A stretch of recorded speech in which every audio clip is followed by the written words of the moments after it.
મહત્વના સમાચાર પ્રાપ્ત થઈ રહ્યા છે અમદાવાદના વટવામાંથી ઝડપાયો બાંગ્લાદેશી યુવક રિયાઝ શેખ નામના બાંગ્લાદેશી યુવકની પોલીસે ધરપકડ કરી છે।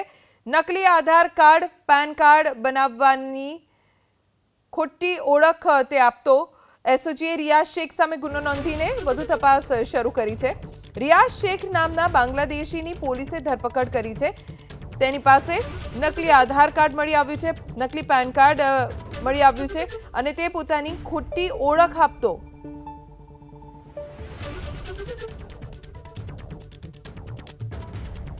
અમદાવાદથી સમાચાર નારોલમાં ડ્રગ્સ સાથે એક શખ્સ ઝડપાયો। પેડલર મોહસિન ઉર્ફે કાલિયા શેખની પોલીસે કરી ધરપકડ।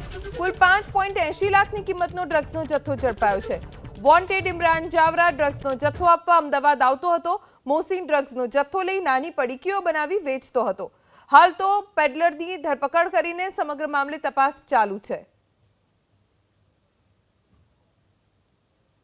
એનું નામ છે મોહસિન ઉર્ફે કાલિયા સન ઓફ જહીર અહેમદ શેખ, જે નારોલ વિસ્તારમાં જ રહે છે, જેઓની ઉંમર 29 છે અને મજૂરી કામગીરી કરે છે।